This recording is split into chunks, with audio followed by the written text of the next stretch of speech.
Atenção, este vídeo tem spoilers. De todos os faroestes já feitos, um dos melhores e mais importantes é Matar ou Morrer, de 1952 e dirigido por Fred Zinnemann. E apesar dele já ter sido um sucesso na estreia, o filme também causou bastante polêmica e até mesmo irritou grandes nomes de Hollywood. Entre eles estavam ninguém menos que John Wayne, o mais famoso ator de faroeste, e Howard Hawks, um dos mais aclamados diretores americanos. Inclusive, os dois detestaram tanto Matar ou Morrer que eles decidiram se juntar e fazer outro faroeste em resposta ao longa de Zinnemann. E o resultado foi Onde Começa o Inferno, que também se tornou um dos mais aclamados filmes de Velho Oeste de todos os tempos. Mas o que é que tinha em Matar ou Morrer que causou tanta revolta em John Wayne e Howard Hawks? E como é que esses dois filmes se comparam? Se a gente investigar isso mais a fundo, a gente vê que essa foi uma competição que nos rendeu duas obras-primas do cinema. And in the end you wind up dying all alone on some dirty street. For what? Para começo de conversa, é crucial a gente relembrar o que fez Matar ou Morrer se tornar um filme tão debatido. Aqui vemos Gary Cooper interpretar o xerife Will Kane, que acaba de se casar com Amy, uma seguidora da religião Quaker e que é interpretada por uma jovem Grace Kelly. E depois da cerimônia, Kane se aposenta oficialmente. Só que logo antes de ir embora da cidade, ele descobre que um bandido que ele prendeu anos antes foi solto e que agora ele está voltando com a sua gangue para matar o ex-xerife. Kane então tem duas escolhas. Ou ele segue com a aposentadoria e vai embora para salvar a sua vida e ter um futuro com a nova esposa, ou ele deixa a esposa ir embora e aí ele fica na cidade para enfrentar o bandido, correndo o risco de morrer. E é exatamente essa segunda opção que ele escolhe. Só que Kane sabe que vai ser muito difícil enfrentar a gangue sozinho, então ele começa a rodar pela cidade pedindo a ajuda de cidadãos que queiram se voluntariar para combater os vilões. E pro horror de Kane, todo mundo que ele chama acaba se recusando a ajudar, cada um com uma desculpa diferente. Assim, o tempo vai passando, o trem com o vilão vai se aproximando e a tensão só cresce. No fim, Kane vê que não tem outra saída, ele vai ter que se virar sozinho. E quando ele acha que está tudo perdido, ele recebe a ajuda de quem ele menos esperava, sua esposa, Amy. Os bandidos são derrotados e Kane, revoltado com a cidade que lhe deu as costas depois de tantos anos de serviço, vai embora com Amy para que possam seguir com suas vidas.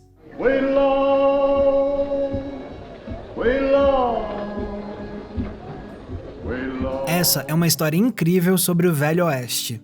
Mas pro roteirista de Matar ou Morrer, Carl Foreman, essa trama simbolizava algo muito mais concreto e pessoal.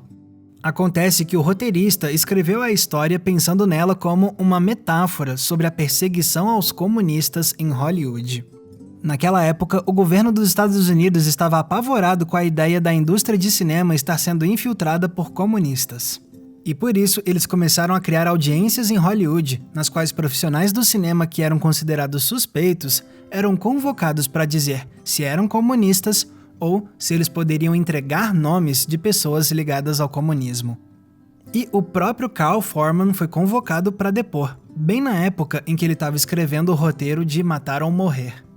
A convocação aconteceu porque Foreman tinha sido filiado ao Partido Comunista dos Estados Unidos anos antes, mas acabou deixando o partido para trás um tempo depois.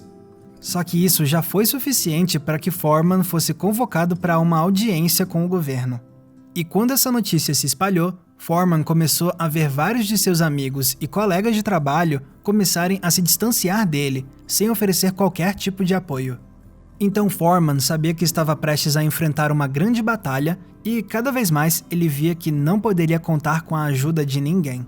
E foi assim que ele decidiu fazer uma analogia disso no roteiro de Matar ou Morrer. O xerife Will Kane acabou se tornando o próprio Foreman, abandonado e obrigado a se virar sozinho. Meses depois, veio a temida audiência de Foreman com o governo, e o resultado foi catastrófico para ele.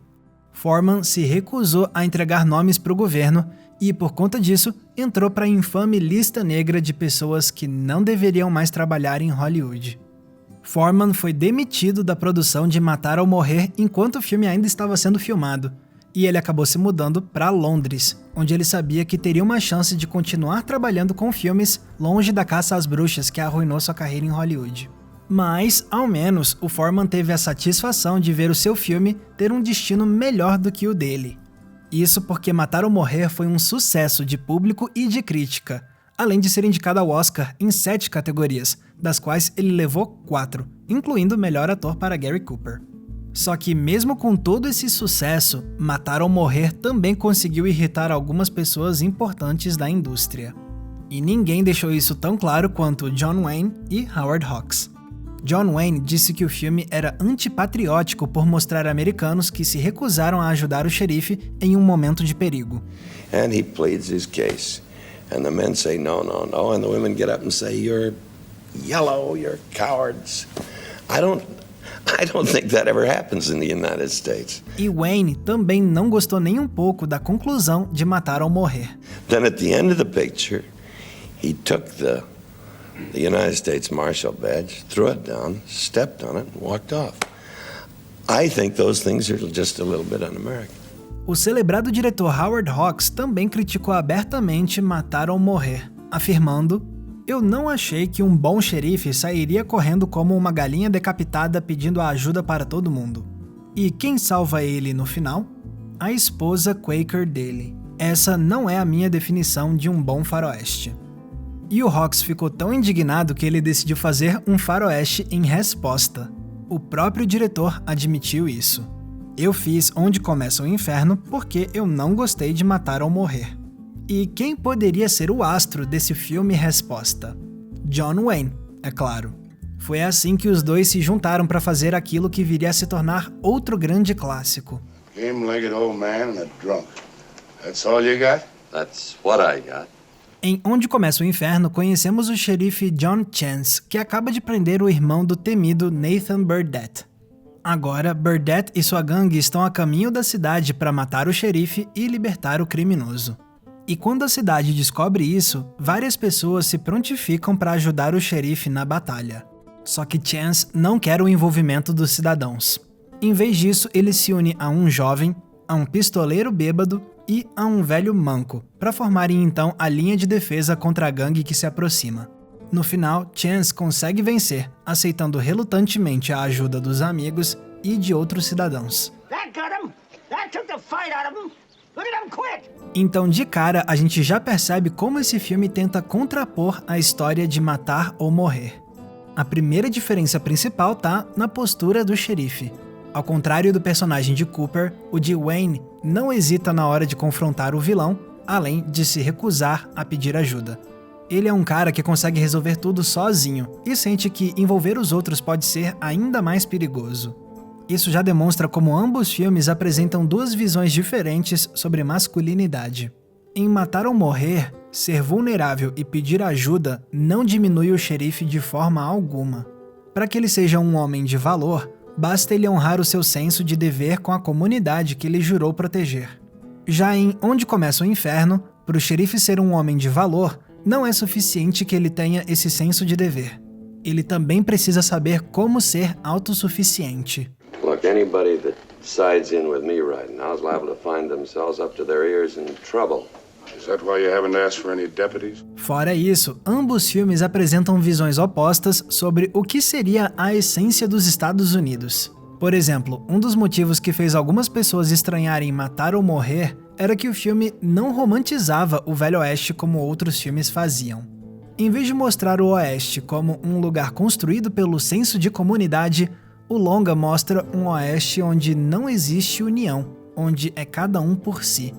É uma visão pessimista que, inclusive, é traduzida perfeitamente na estética da obra.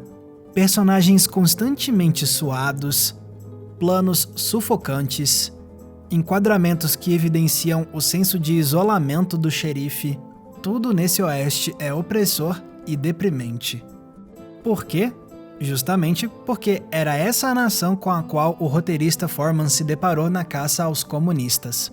Ele se viu frente a um país que defendia a liberdade e a união do povo, mas que hipocritamente perseguiu seus próprios cidadãos e fez amigos darem as costas uns aos outros. You know how I feel about you, but I ain't going with you.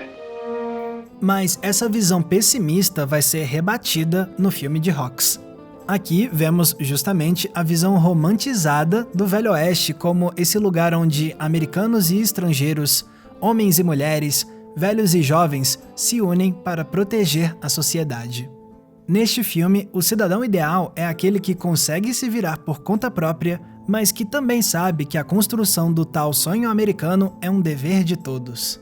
E isso tudo também se reflete no tom dramático do filme. Afinal, Se Matar ou Morrer é um faroeste tenso e cheio de suspense, Onde Começa o Inferno é uma história muito mais relaxada. A ação, por exemplo, fica em segundo plano, dando mais espaço para momentos de integração e amizade. Get along home, Cindy, Cindy, I'll marry you sometime. Até mesmo o clímax do filme apresenta o confronto final de forma totalmente descontraída, evidenciando a cooperação que vem de quem o xerife menos esperava. That was a good one.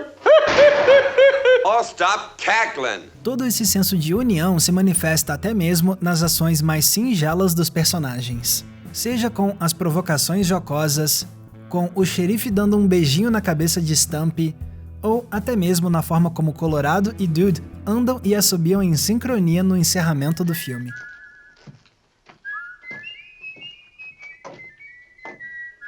Ou seja, o filme de Hawks busca de todas maneiras nos apresentar o que seria a verdadeira essência americana. A de um país de gente independente, mas que também sabe se unir para construir um país melhor. What would you do if I wasn't here to throw 'em for you? I'd throw him myself. I guess you would at that. You ready? E pode ser que agora você queira me perguntar: e aí, Max, qual dos dois filmes é o melhor? Mas olha, sinceramente, eu não consigo dizer. Primeiro, porque eu acho os dois longas igualmente extraordinários. E segundo, porque apesar de ambos filmes abordarem temáticas similares, eles acabam sendo duas experiências completamente diferentes. As propostas narrativas e os impactos emocionais de cada filme são muito particulares. Matar ou Morrer é uma verdadeira aula de como usar a roupagem do faroeste para contar uma história extremamente tensa. Seja com a trama que se desenvolve em tempo real, com a performance cheia de nuances de Gary Cooper, ou com a forma como os planos são compostos e editados para trazer a ideia de uma terra injusta, onde uma pessoa só pode contar com o próprio senso de honra. Já Onde Começa o Inferno é incrível por ser um longa simplesmente cativante. O senso de cumplicidade que o Hawks constrói com cada aspecto do filme faz essa obra ter muito calor humano. Você espera uma trama hostil, mas é recebido por um lugar onde heróis aparecem em todos os cantos. E tudo isso só ganha ainda mais vida com as ótimas performances do elenco. Fora que a ação consegue ser explosiva e genuinamente divertida.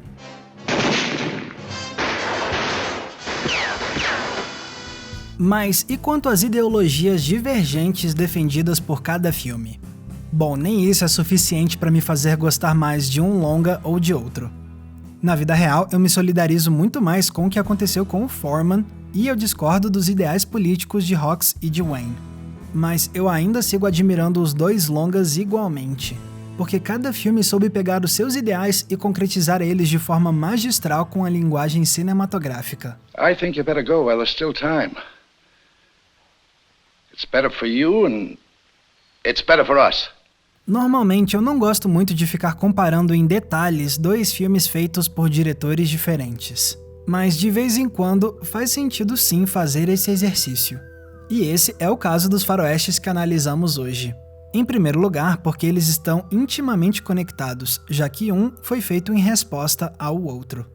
O diálogo entre ambos longas é intencional, então a gente não está forçando uma ligação entre coisas desconexas. E, em segundo lugar, porque esse é um dos raros casos em que a comparação detalhada de fato aumenta a nossa apreciação de ambas as obras. O que parecia ser apenas um suspense se revela como uma metáfora trágica da vida real. E o que parecia ser uma simples aventura se revela como um discurso sobre como uma nação deve ser construída. Então, deu pra ver que esse realmente foi um embate que deu origem a dois filmes fantásticos e históricos. Só é uma pena que isso tudo tenha começado com o sofrimento de um homem que se viu sozinho numa batalha da qual ele nunca conseguiria sair vitorioso.